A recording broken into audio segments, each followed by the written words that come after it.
Good morning and welcome to Great County Life. I have got Roxanne Davidson and, of course, the famous James Keelhan here with me from Summerfolk. I think that's the famous Rox Davidson. Well, Rox is pretty well known. Infamous? Okay, well, the faces of Summerfolk. Two of the many faces of Summerfolk, actually. Yes. And, like, year 42. Yeah, I know. Yeah. It's an amazing run. And I mean, it really speaks to when you sort of look across the ecology of the festival circuit. This year you see these festivals going down, Pemberton, several other large commercial festivals. The reason why Summerfolk survives is because it's a community-based festival. It's invested in the community and the community's invested in it. And you know, my husband and I were just talking the other day when we drove by the site, the amount of work that's gone into that site. And a lot of it over from the years, the Grey Bruce Folk Society. And we were saying, you know, way back day one, day two, you were sitting in the swamp in the mud puddles, Yes. I had to write an article for the Sun-Times recently because they're doing the Canada 160, the Owen Sound 160, and they asked us to do, you know, a historical piece on the Folk Society. So I was reading a bunch of the stuff, and it was, you know, like everybody was saying, that the Folk Society was integral in making Kelso Beach Park a park. It was just a flat piece of land, and they all sat on milk cartons, garbage bags, and the mud puddles. In the mud puddles in the swamp, listening to Jensen and Walker. Yeah. Oh, so those were the days. Yeah, you know, so it being Canada's 150 and having Canada Day, it's made everyone look at the history of not only, you know, the Folk Society, but the city itself, the province.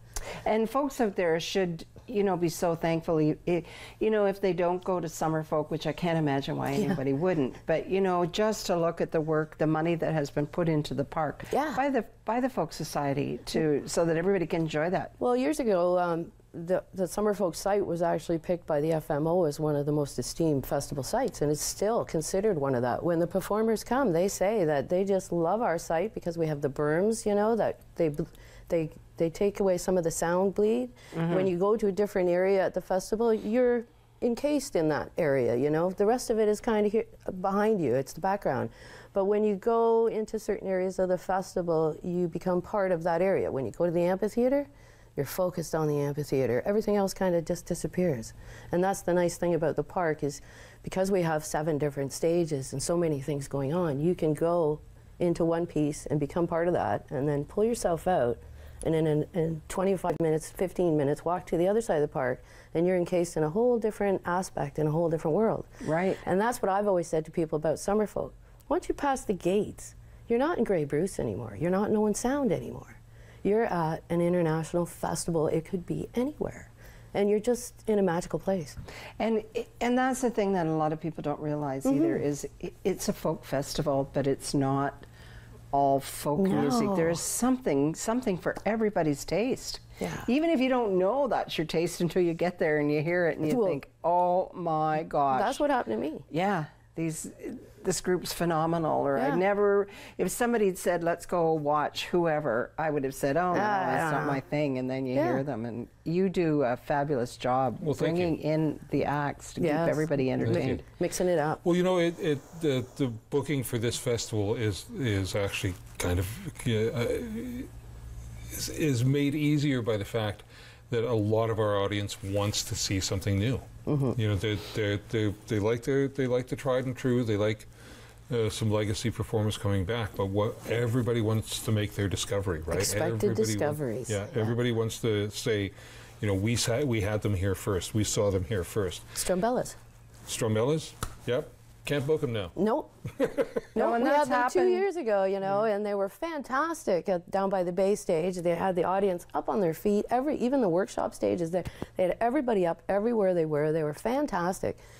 You know, the next year they're on the satellite station, on the alternative rock station, and as James says, they're out of our... They're playing on Letterman, and they're out of our, you know... And that's happened with a number of groups over the years, where they always attribute it to playing at Summerfolk, getting noticed. Well, getting the confidence, you know, having that full festival feel before they get to do that full stadium thing. Yeah. Well, there was one of the performers the first year that I booked, who shall remain nameless for now, who at the after party at the hotel came up and thanked the festival for renewing their faith in music, because they were just about ready to give up. They were just about ready to shut it down. And the whole festival weekend was so energizing. They made so many connections with the other musicians. It just totally revitalized them.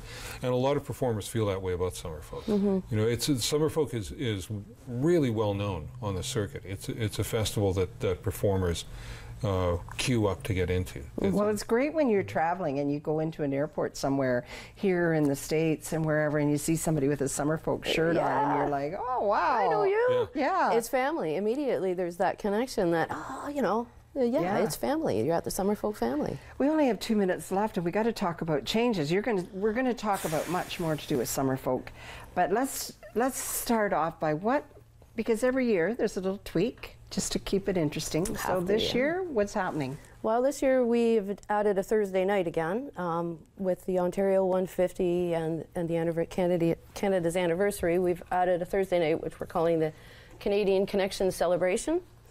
And it is. I don't know if you can get that. I'll hold it up to this camera. I don't know if anybody can get this or not. Oh, yeah, that's there not it bad. is. Yeah. But as you can see, it's Canadian Connection Celebration. It is about bringing the Summerfolk family and the Indigenous communities and the local communities all together to help celebrate Ontario's history of music.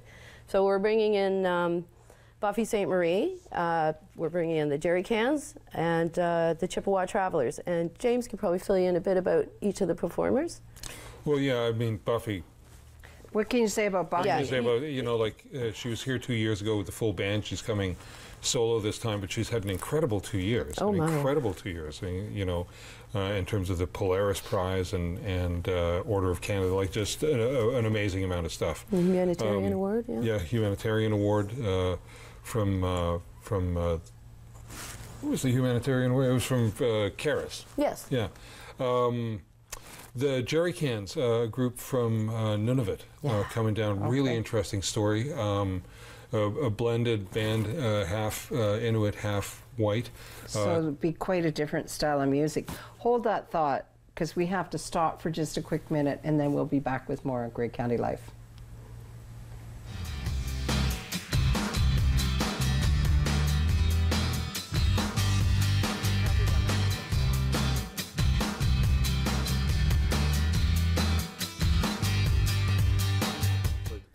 Welcome back. So we're talking about Summerfolk. We kind of got off topic there in the break, but we're talking about the changes. So Thursday night is going to kick it off, and a lot of people come for that. It's an alcohol-free event.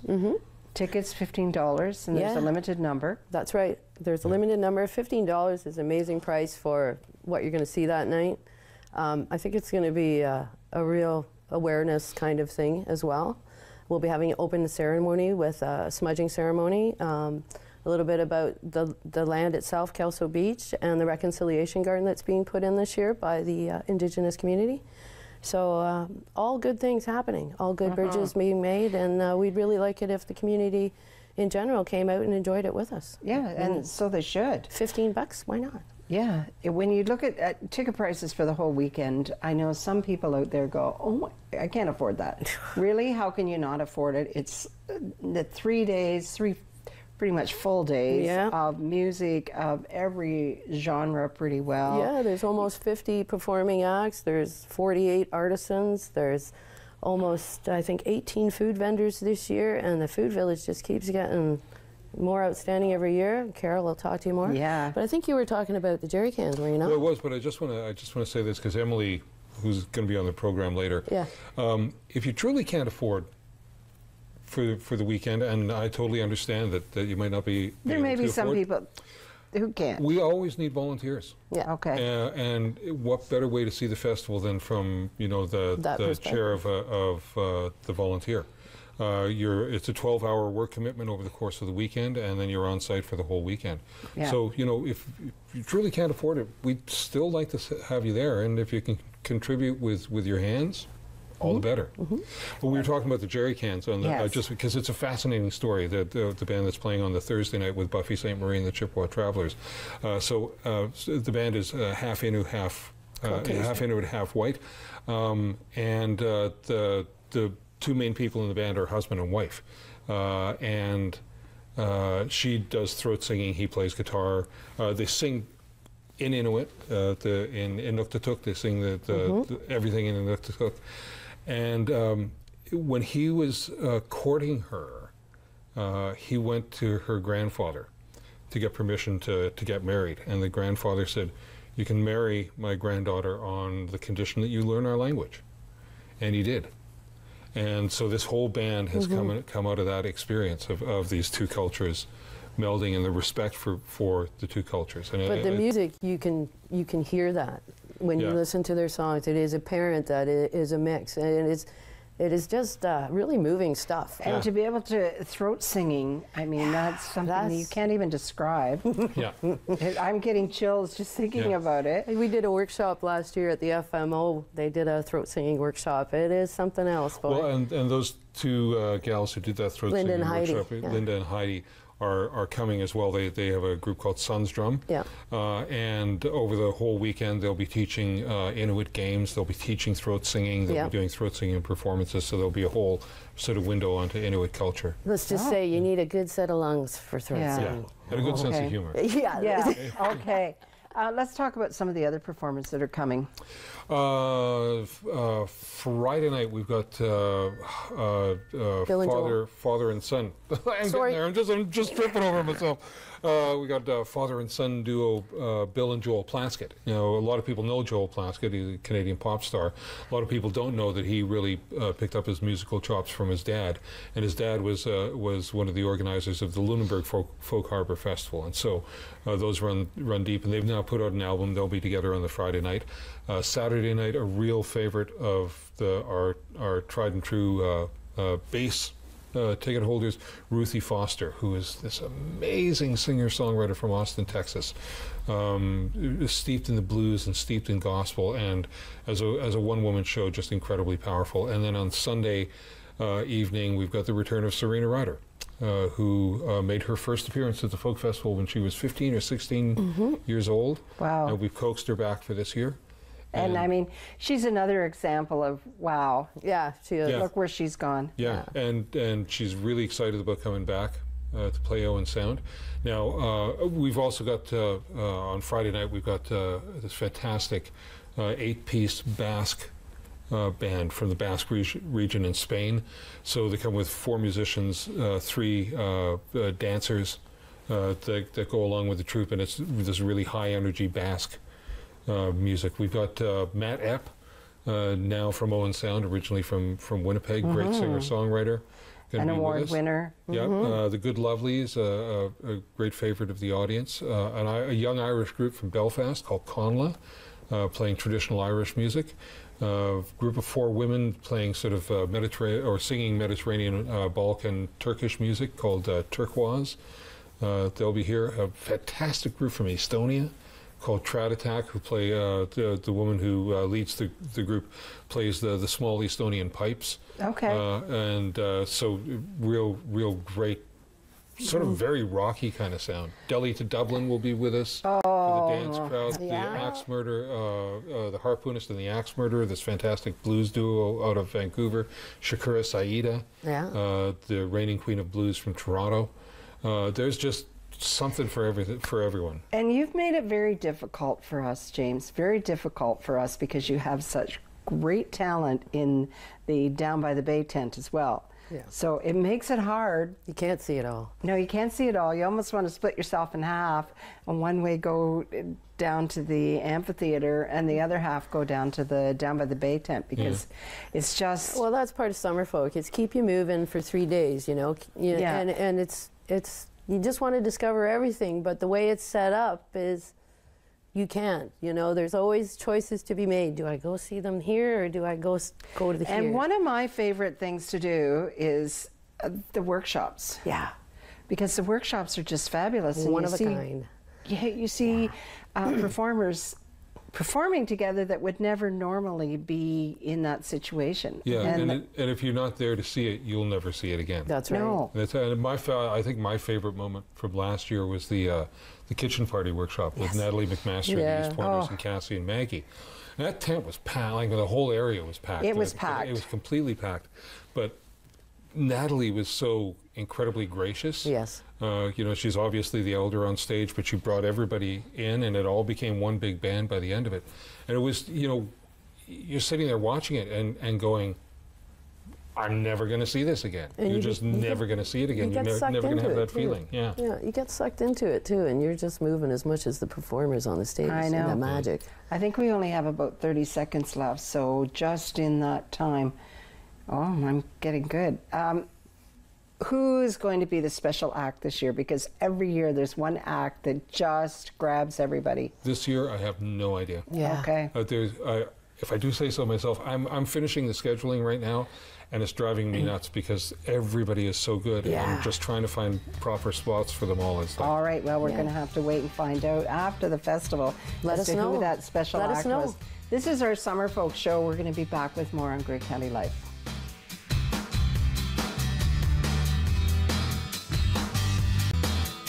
Welcome back. I've got Carol Parsons with me now. Carol, you have the big job and the fun job of being in charge of the food vendors this year. Yes, that's one of the things I do. Oh, one, yes. Yes. Okay. I co-chair Summerfolk, and I'm on the site from the beginning of the build until teardown, including teardown. But commercial food is one of the things I do, and I'm very enthusiastic about it. I love the food vendors who are coming this year, and many have been coming for a lot of years.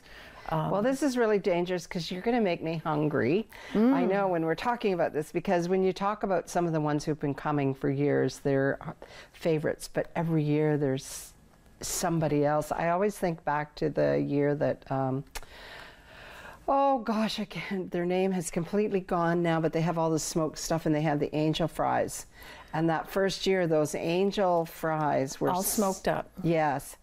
Everybody, like, they sold out. And All Smoked Up is coming back this year. Wonderful to have them. We also had a new group last year called Those Pizza Guys, and for the first time we had pizza at the South End along with Baguettes, and they sold out. They were really popular. I know people were wandering around going, where's the pizza? Because we're so used to having the food along kind of that food row. Right. But then you got the idea of spreading it out around so that you don't have to walk from one end of the site to the other to get something to eat when you're hungry. That's right. And we also cater to special menus, creative choices. They have gluten-free items and food that just tastes so good that even if you're not on a gluten-free diet, I know, her it's a food go-to is place. amazing, and it's great to be able to have those choices there for everybody, because not everybody really wants the burger and fries. They're nice once in a Exactly. while, but some people can't eat them, and really, once you've had your fill of them, then you're ready for something else. And the other good thing about it is sampling some of the different foods that you mightn't ordinarily try, but Absolutely. they're there, so you can go by and have, I don't know, tell us who else is coming. I'm thinking somebody with samosas, I'm sure will be there. Rocky Raccoon is back this year, and Soul Kitchen used to be Veggie Vittles. They're back for okay. the first time in a long time. Yes, Rocky Raccoon, Maria's Gelato and Grills. Looking forward to the gelato, and at the other end, Mapleton's ice cream. We have kettle corn and fresh lemonade from Leaping Beaver's Beverages, and it just down the road. There's so many good things. Flying Chestnut, the authentic Indian tacos. They were there last year. And they have been for a few. Yeah, but I know I went and I think I'd kind of overlooked them in the years before, because everybody has their favorites that they Right. want to go to right away and enjoy those. And we actually interviewed, is it Sean? Is that his name? Yes. From the Flying Chestnut last year, and I got to sample some of his things. And Yum. yeah, just to die for. And the Bavarian Hut is back again. German type food, wonderful salads, and pita pit, and we do have our ultimate food truck giving the hamburgers for people who want them, and Top Dog. So people can get pretty much any type of food they want if they're on any kind of a specialty diet. They're pretty good with that. Absolutely. Any cravings that you have, you can fill. I'm thinking, like, is the corn going to be back this year? Yes, yes. Veggie Vittles, Soul Kitchen, Veggie Vittles was their name, now they're Soul Kitchen. They're going to be having corn in the same location that we've had corn in the past. Okay. So it will be very easy to find. Yeah, and people go looking for those. Get your food tickets, and then are there food it's cash. tickets? It's not food cash tickets. now. Yes. So that's a lot handier. Absolutely. Because you can just go and get what you want without having to line up. Because sometimes you didn't have a lot of time in between acts. Absolutely. And you just want to grab something and get going again. We do have food vouchers for performers and for volunteers. That's the only extra little something that, an incentive to be a volunteer, actually. Okay. One of those things. And So how many food vendors are there this year? we have 18 food vendors, and 2 of them are like beverage, coffee, tea, that sort of thing. 1 at each end of the park, and 2 pizzas, 1 at each end of the park. And yeah, so 18 food vendors is pretty good, with a good variety of items. Sure. To me, there's nothing worse than going to a place when all you see is fries and fries and fries and fries. That's not what's happening at Summerfolk. No. And, you know, I think a lot of people, unless you've been involved with the Folk Society, don't realize the work that goes into organizing the festival. And we're going to talk with Emily in a minute about volunteers, but you know, you're on the Summerfolk committee. Absolutely. In charge of food. When do you start organizing the food vendors? Start looking for them? Because it's applications, right? We're already looking for food vendors, the potential of food vendors for next year after we've chosen the ones for this year, because some people come forward and say, I'd like to be a food vendor this year, and it's like, sorry, we've made our choices, but if we get a cancellation or consider us for next year, this is the deadline. So we're always looking for food vendors. And basically our job is continuous. When the festival's over, we're already working on the next one. It's a lot of work. Can I take a look at your brochure for a second? I'm, you know, you look at, first one I look at, beaver tails. Yum. I love know. their smoothies as well. I know. And the thing that I really like about this is it doesn't matter what age you are. That's the other thing. There's food there for any age. So, you know, for the younger kids, I know exactly where they're going to head to. All smoked up, as you said, always, always. What's Bread Hands Incorporated? Bread Hands is the pizza. They're our pizza go-to place in the down by the bay. Okay. They're new this year. Yeah. So. What I like pizza. about this brochure is that you can see all the guideline menus. Yeah. So when you have the brochure, you can look at it and say, oh, where's this one? I want to go and eat there. So you've got traditional Indian food, you've got some Japanese, you've got sushi, you've got our regular Canadian burgers and fries. Absolutely. You've got Rocky Raccoon with his samosas and Robin's been coming for years, and he has. And then of course you said the pizza guys that are down at the other end near the gazebo. Yeah. Oh, perfect. Yes, I can I can taste it now. I said this was a bad idea to talk about food. And I think, you know, some of the things, those of us who go to Summerfolk regularly, you have your little routine that you do. As soon as you get there, you get your brochure, you start looking over, you figure out your food for the weekend, where you're going to go and where you're going to meet up with people, checking out the performers. Thank you, Carol, for all your hard work you do, because you've been involved with the festival for a long time now. Yes. And it's because of folks like you that we have such a great festival. Thank you. We're going to be right back talking about volunteer recruitment at Summerfolk.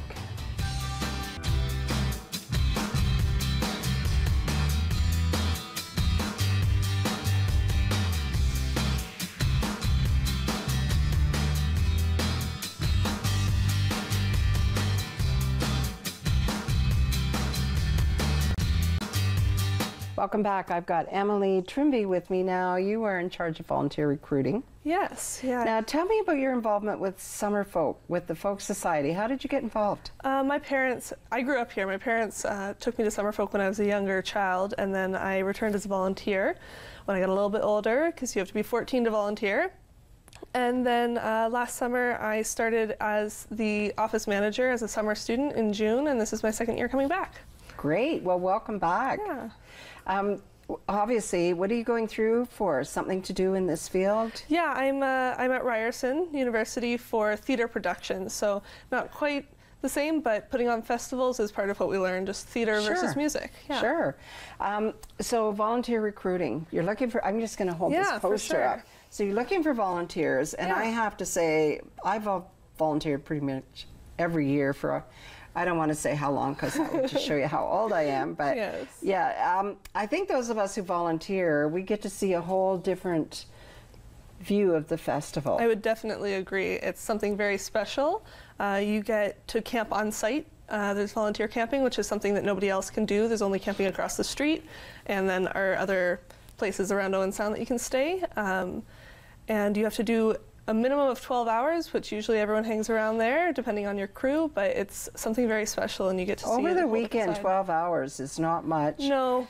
Yeah, and depending on the job you're doing in your crew chief, it might be 4 3-hour shifts or 3 4-hour shifts. Exactly. And most of the time, depending what job you're doing, you're working in an area you love anyway. Yep. Yeah, we have many different crews. We have everything from if you've got your Smart Serve and you're over 18, you can do the bar. If you're over 18, you can do security, which some places, like the amphitheater security, you get to watch music anyways, to instrument shuttle, to media liaison, and everything else in between.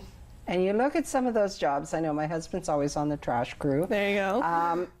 You look at like the trash crew, instrument shuttle, I'm trying to think of a couple other ones. You almost have to buy your way into those crews because the same people come back year after year because they love it. They do really. We always have a very tight group of general store people as well. And you're right, the instrument shuttle is very close-knit as well.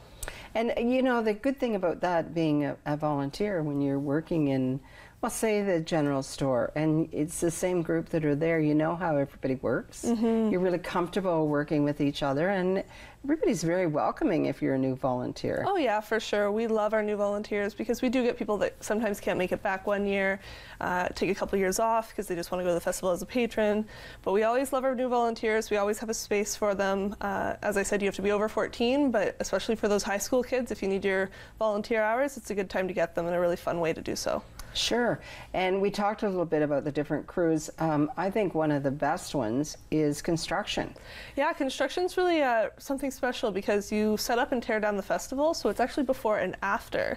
So you do get to be at the festival and essentially as a patron, not having to do your volunteer hours. But yeah, it's very competitive as well to get onto. But I know, and when you go down to the site, if you happen to be down there, before the park's closed to the public for the weekend and you see the construction workers, everybody's having such a great time. Yeah. And they're treated really well because I know you have food for them. Yes, we do. Yeah, we really value all of our volunteers, but especially the ones that help bring our festival up and down. We know that they put in a lot of hard labor time, and it's quite a treat to have them volunteering for us. And it's interesting listening to them because most of them in that crew as well have worked together over the years. Yes. And you have a lot of, wow, if you were to see that construction crew, if they were in their real jobs getting paid, there's a lot of money down there because you have a lot of really talented folks. That's what they do for a living. Oh yeah. And it's interesting to hear them saying, oh no, we can't do that. Remember last year we tried that and it didn't work, so this is what we had to do. And yeah, the whole festival is amazing, and the volunteers that put it together. How many volunteers do you have? I think it varies a little bit per year and depending on what we need from people, but I know for sure last year we had upwards of 800. So that's a lot of people to organize. It's a lot of people. How do people become a volunteer? Super easy. All you have to do is come into the office, or you can email it in if you're out of town, but we're located, if anyone knows where the Boot and Blade is, that's pretty much the easiest way to locate us. Right across pretty much from Larry Miller's office. Yeah, we're right across in that plaza there. You come in, you fill out a form. You have to be a member of the Folk Society, but we have a little folky membership that you can get, and it takes care of entering the Folk Society. You fill out a form for us. And then when it comes to volunteering, you come down the Thursday night, we do accreditation, and you get to spend the weekend doing all your stuff. And you get to put down some choices as to where you would like Yes, to for volunteer. Sure. Yeah, there's on the sheet there's a list of all the places that you can volunteer, and you circle the ones you'd like, and we do our best to place people both in somewhere where they can be used to the best of their skills and somewhere where they're going to enjoy for the weekend. Yeah, because take for instance the bar. You have to have your Yep. SIP training. Yeah, you've got to have your SIP or your Smart Serve. But interesting fact about that is if you don't, you also have to be over 18 because you have to be over 18 to get your training. But we will reimburse people for that. Okay. So it is a cost to do it, but if you get that and volunteer in our bar, we will reimburse that. So if you're one of those people who always wanted to be serving in a bar. Yes. And it's a fun spot too, because you run into pretty much everybody. And that's the thing of the festival, you know, Friday night usually is when a lot of people hang around the down by the bay tent because that's where all their friends come in. So you see people that you haven't seen since last year. Yeah, exactly. Yeah, and you just get to chat to them. And yeah, the down by the bay tent definitely is a more social area, which is kind of a blast on our Friday, Saturday nights. And then Sunday, a lot of people head over to the amphitheater to see our big closer. Right. How are you setting for volunteers right now? I know you'll have a lot of the same ones coming back. We do have a couple crews that are right full up, but we do have a lot of space, especially on security and on bar. So those are a little bit harder because they're over 18, but we also have space. I do the apprentice crew, so if there's people in the high schools that need their volunteer hours, I'd love to have them. And the apprentice crew is super great because we place them in different places so they can actually volunteer in more than one crew over the weekend. And that's something that was started just a few years ago. Yeah. And it's a wonderful crew because as you said, you know, folks, if you're thinking of getting involved in any area, then you can get a little bit of expertise and see if that's really, really what you wanted to do, or if you go off in another direction. Yeah, and then if you want to be a long-term volunteer at the festival, you've got that in, you know which one you like, and it's all set to go. Sure. To be an apprentice, what age? You have to be 14 to 18, so same minimum as we have for the rest of the festival, but it caps off at 18. So it's really meant for the younger people that are just kind of getting into the volunteering, not sure where they want to be, and want to try a couple different things. Yeah. Do you know off the top of your head, this is probably not a fair question to ask you, oh, I only have 30 seconds, the number of different areas for volunteers? Oh. Yeah, it's a lot. My brain wants to say 30, but I really can't lock it down for sure. Yeah, I know. It's a huge area, and with 800 volunteers, that's a lot of folks to slot in there. Thanks so much, Emily, for coming on. We're going to be back with some music for you on Grey County Life.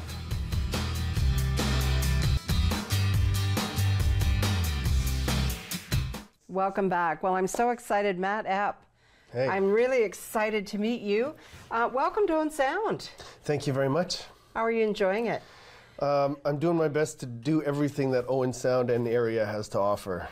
There's a lot here. I know I've been here for a year, and I'm discovering new things every day.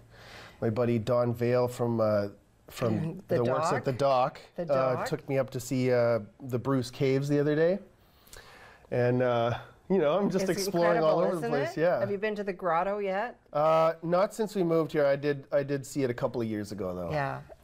You know, the sad thing is that those of us who have lived here don't take advantage of all there is to offer in this area, and then you have new people coming in saying, "Oh my gosh, you people not know what you have here? We have some real gems." I think that's a phenomenon that happens all over the world, but I have found the more people I'm meeting in town here that people are inviting us out, my wife and I and our little daughter, hiking or, you know, anything. That's wonderful. The people do seem to be taking advantage of it. We're pretty friendly here. Yeah. We are pretty friendly. Now, you are from the West originally?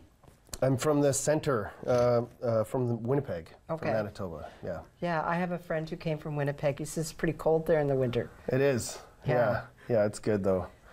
We keep each other warm, though. Yeah, well, we're great that you have migrated this way a little bit and have settled in Owen Sound. I love it here. It feels, even though Manitoba is obviously home, it really feels like home here as well. Now, so how long have you been a singer-songwriter? I think 12 years or 13 years. I came into it a little later, early 20s is when I sort of music and I discovered each other and songwriting and everything. But I made my first record 12 years ago. And like, did you just fall into it, or how did you just get involved? Well, it's kind of a big story, but the short version is I had a profound spiritual experience, and in one moment it felt, the best way I can describe it is if I would tell you that there was like, here's inspiration to sing and make music, and it was outside of my body, and it was installed into my body, and then now I had it, but I didn't have it before. That's incredible. Yeah, so it happened all in one moment, and then it took me some time to figure out what to do with it, because I loved singing, but I didn't know how to sing or what to sing. Yeah, I was going to say, how do you, as an artist, how do you go about finding what you're comfortable with? The type of music that you want to perform? A lot of embarrassing yourself, I think. I went out and tried to learn in front of other people. That's how I got better at it, by going in front of people and being really bad. Okay. And I'm not saying I'm not bad now still, but yeah, I've got better at being bad. I think you're pretty good at this point. We'll see. I think you're pretty good. We'll see. You were just at the SOCAN Awards last night. Yeah. How was that? It was, I'm not usually one for fancy events and stuff like that, but I had a really good time. I love Bryan Adams, all his beautiful hit songs, and he was there getting honored for those things. And there's some really great artists. Ron Sexsmith was there, and Donovan Woods, and a lot of songwriters I admire, and a lot of people who I didn't know, who the people behind the scenes. And it's really nice to connect with people like that, and now, it's fun. You're going to play a song for us in just a minute, but I want to ask you, when you're, what type of songs do you like writing? Because you do a lot of writing, and when you're performing, do you perform your own songs, or do you do other folks' songs as well? Mostly my own songs. Sometimes I'll throw in something by another Manitoba artist. You may have heard of Neil Young. Yeah. Or Bob Dylan or something, like people that I really like. But now this particular song, we're going to talk about it in the next segment, but I want you to take us out of this segment with this special song. Let's see if I can do it. All right. Do you believe in me? I believe in you. Oh, You're man. on. Linda, You're if this goes sideways, it's your fault. Okay. Just Let's kidding. go.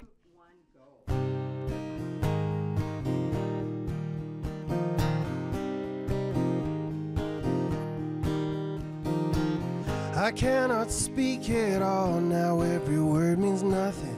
Nothing I say explains the sound of my longing heart. If I had my way, I wouldn't have to say it. I'd find you in the dark. What's the sound that a longing heart makes? What's the sound when it breaks? What's the sound a longing heart makes? Oh, that's the sound.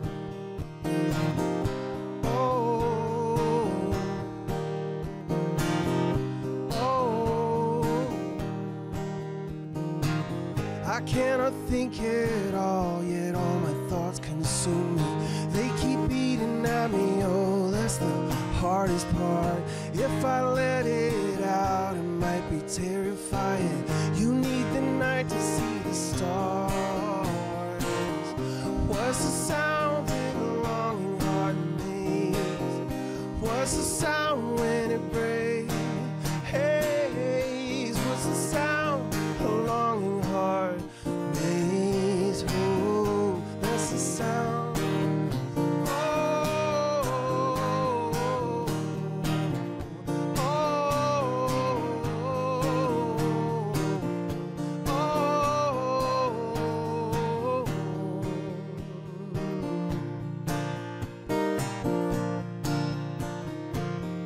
Can you hear it, or is it too low? Moaning like a ship, twisting in a storm like an iceberg ripping through the hull of the boat. Oh, can you hear me now? Am I too loud? Don't turn me down. I'm finally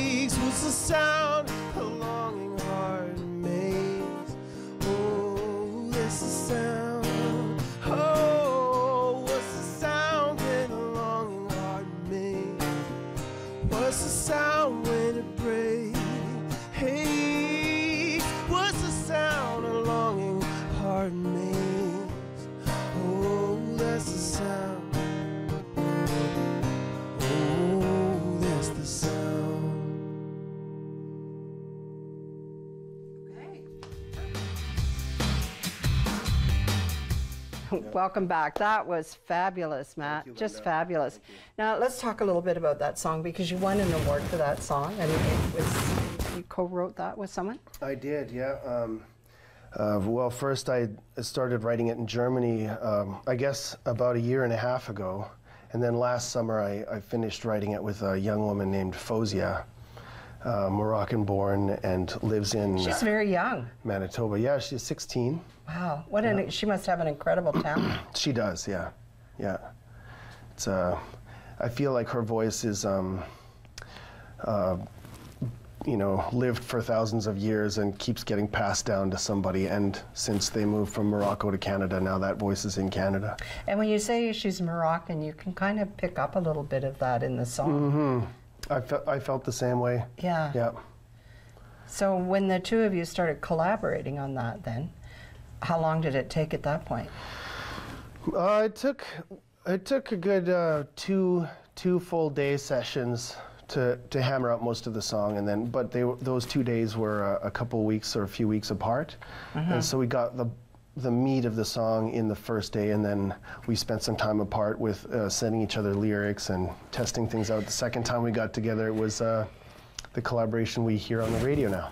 So that, to me, that's incredible, because I'm not artistically inclined at all, and I don't know how you would, you know, I can write, but to be able to put, what do? Do you set the music first, or do you have the words first and pick the music to go with it? Well, that's a great question. It happens differently all the time. Okay. I sometimes feel like it's a little bit like archaeology, where like a little bit, being a songwriter is like just randomly searching the ground. You know what I mean? Always sort of having an ear out for something to come up. But then you find this little corner. It might be just like a little it might just be like a little tiny musical melody with a few words, and you have no idea what this song is about, but you've got it, and now the craft of songwriting is trying to uncover it without breaking it. Okay, Something so now like tell us about the award you won for this song, the two of you. We won most recently the International Songwriting Competition, the grand prize. So that's a global award, I guess. Congratulations. we got thank you very much. Yeah, it's very fortunate that it was the first. We're the first Canadians to ever win this award. In the 16 years the competition has been operating. Now, I would think as an artist, besides the fact that this is a real boost for your career and your song is out there now, that it must also give you that like little extra feeling of confidence to be able to sit down and tackle the next song. Yeah, it does. It is some kind of an encouragement in that way, where you're like, yeah, you know what, I can do this. These songs do have a chance of being born and living fruitful adult lives out in the world. You know? Yeah. So what's next for you? I mean, you're going to be at Summerfolk performing. What else are you doing this summer? I know you're heading, or you're just back from the Yukon. You're going to be touring around to different festivals? Yeah, doing a little bit of festival stuff, doing a lot of writing still. Okay. I'm working on a new record, and The Sound is the first song that was towards that, and then, but I'm still building a record around that. And I would think, I mean, you talked about songwriting being kind of like on an archaeology, I can't Yeah, talk. I know, it's a weird word. Yeah. It's just like what we were trying to say before, sock puppets. But where else do you get your inspiration from? Like, you have a small daughter. I'm sure you must constantly see things that... Yeah, you see things through new eyes when you have a little child. I mean, you transform as a person, and therefore the filter which everything comes through is different. Right. And but I get inspiration all over the place. I've traveled a whole lot, and so you see things different. But it's a lot of my writing comes out of the natural world. You know, our plant and animal relatives, and the land, and just watching how everyone else on the earth besides humans live, and how it's different, how we've separated ourselves as a human species, as human animals, and how we think we're so different, right, and how we live differently, therefore, because of it. And that provides endless thoughts and observations for writing. Well, I think I'll be really interested to talk to you after Summerfolk this year to see how much you enjoyed the festival. Have you been to Summerfolk before? I got to go last year just to listen and enjoy and hang out with my new community. Yeah. And so a lot of friends were playing, so and I thought it was just a wonderful festival. So I'm really honored to be included, and hope I'll see all your viewers there. Well, I know there's a lot of folks that are going to be really excited to watch you perform there, and we'll be checking the schedule to see what workshops you're in and when you're on the main stage. And yeah, because you know James does such a fabulous job of getting everybody paired up and getting everything all sorted out. You're going to play another song for us to close off our set. You bet. All right. Well, I'm going to let you take it away. Okay. This one's called Birch to Birch. Okay. And this is another one of your own songs. This is an original song. Yeah. Okay, that's great. Yeah. Left to his own device, mankind will get lost. Best follow this advice than to find a coin to toss. A man lost will walk in circles, only to find the place that he's been. Listen to this old secret to get us out of the jam we're in. Birch to birch, we'll find our way. Birch to birch, we're going straight through the woods under the moon. Out of the woods we will be soon. Well, if it's light or dark, the wider bark is clear to see by the sun or moon. Line up one tree inside of another, find the line and you'll be out soon. But you gotta know which way out is, just like you gotta know right from wrong. You pay attention to which way the light is, and if you're lost, just sing this song. Birch to birch, we'll find our way. Birch to birch, we're going straight through the woods under the moon. Out of the woods we will be soon. Birch to birch, I'll find my way. Birch to birch, I'm going straight through the woods under the moon. Out of the woods we will be soon. Through the woods under the moon. Out of the woods we will be soon.